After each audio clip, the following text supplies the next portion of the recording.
देखो, मैं जो अपनी ट्रू सेल्फ है ना, वो काफ़ी कम बंदों को दिखाता हूँ। ट्रू सेल्फ मेरी ये वाली है चैनल में जो मैं फ़िलॉसफ़ी के बारे में बात करता हूँ, self improvement, looks maxing and जिनको दिखाता हूँ एक्चुअल में कुछ कह देता हूँ ऐसी चीज़, तो वो मेरे को बोलने लग जाते हैं, "यार, तू अपनी उम्र से हद से ज़्यादा मैच्योर है।" एंड टू बी हॉनेस्ट मैं हूँ। पता है क्यों? क्योंकि अभी मैं 16 साल का हूँ एंड मेरी उम्र के, मेरी क्लास के लड़के पता है प्रोस्टिट्यूट्स तक जाते हैं, मेकआउट्स कर रहे होते हैं, हुकअप कल्चर में हैं। व्हेयरएज़ मैं नमूना क्या कर रहा हूँ, मैं लिटरली पैसे कमाने के बारे में सोच रहा हूँ। एंड होता क्या है, इतनी ज़्यादा मैच्योरिटी कैसे आती है? बेसिकली मेरे को तो ऐसे ही है कि मैंने अपनी गलतियों को रियलाइज़ किया है एंड कर के मेरे अंदर इतनी ज़्यादा जो सेल्फ रियलाइज़ेशन आई है, उससे मेरी मैच्योरिटी डेवलप हुई है। एंड वही गलतियाँ मैं बताने वाला हूँ तुम्हें, जो कि वेरी हाई चांस या तो तुम अभी कर रहे होगे या वेरी सून करने वाले हो। तो पहली गलती के बारे में अगर हम बात करें, स्लीप रूटीन। मैं बेसिकली क्या करता था स्कूल के टाइम में अपनी परफेक्ट स्लीप रूटीन बना लेता था। सोना भी जल्दी है ना, फिर उठना भी जल्दी एंड ऐसे ही लगे रहता था।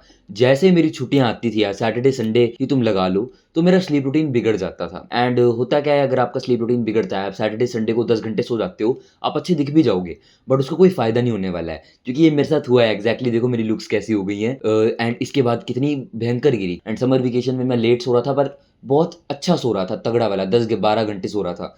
तो हो क्या रहा था, इतनी प्यारी लुक्स तो हो गई, बट जब स्कूल जाने की बारी आई, तो भाई तुम्हें तो पता है फिर जल्दी उठना पड़ता है एंड एकदम से नींद भी नहीं लगती।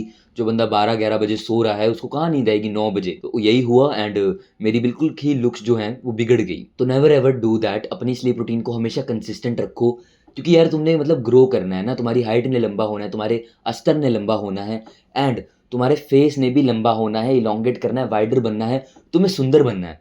ये कब होगा? तुम्हारे टीनेज के फेज़ में, तुम्हारी ग्रोथ के फेज़ में। एंड ग्रोथ की कब होगी? तुम्हारी स्लीप में। तो sleep is very much important. Only protein और नो प्रोटीन। अब नो प्रोटीन मैं बचपन से करता आया हूँ। मैंने बिल्कुल भी दही, दूध, लस्सी नहीं पीना, बहुत ही कम। दूध अगर मैं पीता था, तो उसमें चूस-वीटा डालता था या चूस्ड, चूस्ड समझ रहे हो ना, मैं नाम नहीं लूँगा। वो डाल के पीता था, चीनी बेसिकली। एंड ऐसे होते-होते मेरा प्रोटीन काफ़ी ज़्यादा कम था, जिससे मेरी डेवलपमेंट बहुत ही गंदी थी। मैं लिटरली ऐसा दिखता था। एंड इसके बाद क्या हुआ, मैंने प्रोटीन को अपनी डाइट में काफ़ी ज़्यादा ऐड ऑन कर दिया, मेरे को रियलाइज़ेशन हो गई। इतना ऐड ऑन कर दिया कि मेरी जो और चीज़ें थी, मैं दाल, सब्ज़ी वो खाता ही नहीं था एंड फ्रूट्स भी कम ही खाता था, जिससे मेरे को गर्मी हो गई थी।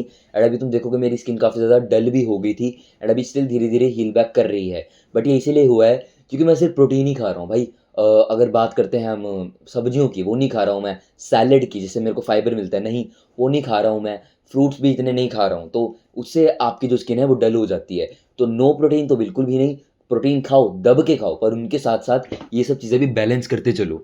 अगली चीज़ आती है फैपिंग, बेसिकली MUTH। इसकी आदत ना मेरे को बचपन में लग गई थी जब मैं 10-11 साल का था। मैं ना टीवी देखता था एंड रैंडमली मेरा हाथ ऐसे जाता है एंड मैं कुछ कर देता हूँ एंड उससे मेरे को बहुत अच्छा लगता है, बहुत अच्छा फ़ील आता है। ये तब की बात है जब मेरा SPERM भी नहीं निकलता था। तो इतना छोटा था मैं, देख लो मतलब। तो तब से मैं ये करता आ रहा हूँ एंड मैं ना कंबल में बैठ के ऐसे चद्दर लेके ऊपर करता था और डरता भी था। मेरे को लगता था यार ये टीवी चला के ना जो एक्टर्स हैं, कहीं नहीं पता तो नहीं लग रहा कि मैं ये हरकत कर रहा हूँ। और ये मैं करता गया, करता गया, करता गया। फिर प्यूबर्टी का फ़ेज़ आ गया। प्यूबर्टी के फ़ेज़ में तो आपको लस्ट आ जाती है। तो लस्ट जब चढ़ती है, तो ये तो फिर और ज़्यादा बूस्ट अप हो गई एंड इतनी घटिया मेरे को आदत लग गई थी कि मैं अपने क्लोज़्ड वन्स को भी इमेजिन करता था एंड ये चीज़ें करता था। कितनी घिनौनी चीज़ है ये, सोच कर ही कितना घिनौना लग रहा है। इसने मेरा हद तक मतलब कॉन्फिडेंस गिराया है, मेरा कितना टाइम वेस्ट किया है। इससे बेकार चीज़ मुझे नहीं लगता है एक मैन अगर कोई कर सकता है, तो प्लीज़ ये मत करो। एंड कुछ बच्चे तो प्रोस्टिट्यूट जाते हैं, वो तो छोड़ दो, मतलब पूरे डिजेनरेट हो तुम, तो फिर मेरे को नहीं लगता सुधरोगे। तो अगर तुम ये करते हो भाई, मत करो प्लीज़, इसे करना अभी का अभी बंद करो। काफ़ी वीडियोज़ बनाई हैं मैंने, उन्हें जाके देखो। बट अगर तुम्हें लगता है ना कि ये गलत है तुम्हारे लिए, तो भी तुम कर रहे हो, तो तुम्हारा बहुत कॉन्फिडेंस गिरता है एंड ये सच बात है। मेरे को ना बहुत ज़्यादा भूत चढ़ गया था एक ई-स्पोर्ट्स प्लेयर बनने का। पहले मैं फ्री फायर खेलता रहता था दिन में 6-6 घंटे। फिर फ्री फायर से मन हटा, फिर सोचा वैलोरेंट खेलूँगा एंड वो खेली भी, इतनी खेली कि मेरे मतलब चंडीगढ़ में ना टूर्नामेंट्स होते हैं, ठीक है? लैन टूर्नामेंट्स। तो यहाँ पे मैं लैन इवेंट भी खेल के आया था जाकर एंड बहुत मतलब खेला है मैंने, हद से ज़्यादा। बट हुआ कुछ नहीं यहाँ पे, तुम्हें पता है क्या सीन होता है, कुछ बन तो तुम वैसे भी नहीं पाते हो एंड गेमिंग करके यार हेल्थ और ख़राब हो जाती है, कोई वैसी चीज़ नहीं है। अगर तुम स्पोर्ट्स में इतना अपना टाइम दोगे, तुम्हारी हेल्थ भी इंप्रूव होगी। ई स्पोर्ट्स में क्या होगा, चश्मा लग जाता है भाई, तो मेरे को यूज़फुल बिल्कुल भी नहीं लगता एंड मैं एडिक्टेड हो गया था उससे। मेरी सारी चीज़ें बेकार जा रही थी, मेरे को होश नहीं रहता था कि मेरे को वॉशरूम जाना है, होश नहीं रहता था कि मेरे को खाना खाना है। इतना बेकार हो गया था मैं तो यही है, एडिक्टेड मत बनो एंड अब मैं बिल्कुल भी गेम्स नहीं खेलता हूँ, बिल्कुल भी नहीं। कि अभी खेलूँगा तो बहुत ही रेयर, मेबी सैटरडे संडे 1-2 घंटे। तो तुम भी ऐसे करो, रोज़ खेलोगे तो हो जाओगे एडिक्टेड। मैं तो हो जाता हूँ, मेरे अंदर नहीं है इतना सेल्फ कंट्रोल। देखो मैंने ना जब अपनी लुक्स मैक्सिंग करी एंड मैं ठीक दिखने लगा, मेरे अंदर ना पता नहीं तुम कह सकते हो ईगोइस्टिक नेचर आ गया। मैं ये समझने लगा कि भाई अब मेरा बोन स्ट्रक्चर है वो सब है। मैं मतलब अगर गंदा सो भी लूँ, कभी कोई बुरी चीज़ कर भी लूँ, कुछ होगा नहीं मेरे साथ। एंड उस तरीके से मेरा काफ़ी गंदा ग्लो डाउन हो गया। नेवर एवर थिंक अगर तुम लुक्स मैक्सिंग करके अच्छे बन भी गए तो तुम्हारा बोन स्ट्रक्चर इलिट हो गया। No, no, no. पहली बात, तुम्हें लुक्स मैक्सिंग करने की ज़रूरत इसलिए पड़ी क्योंकि तुम्हारे जीन्स इतने अच्छे ना हों। तुम पहले से अगली हो तो तुम अगर करके लुक्स मैक्सिंग वहाँ तक पहुँचे हो तो गिर भी बड़े प्यार से सकते हो।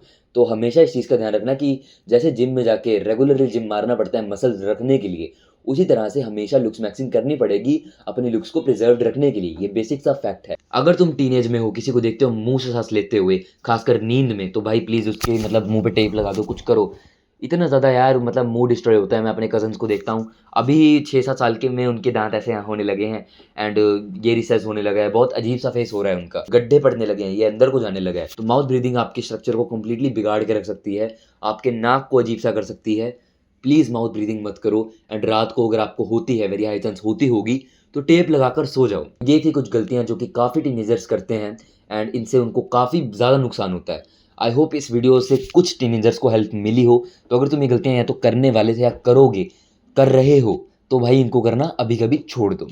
बाकी अगर और लुक्स मैक्सिंग वगैरह चीज़ें चेकआउट करना चाहते हो, मेरा चैनल चेकआउट कर सकते हो। बहुत सारी लुक्स मैक्सिंग रिलेटेड चीज़ें डाली है। अपनी फेस को इम्प्रूव करो, अपनी लाइफ को इम्प्रूव करो। With in that being said, keep levelling up.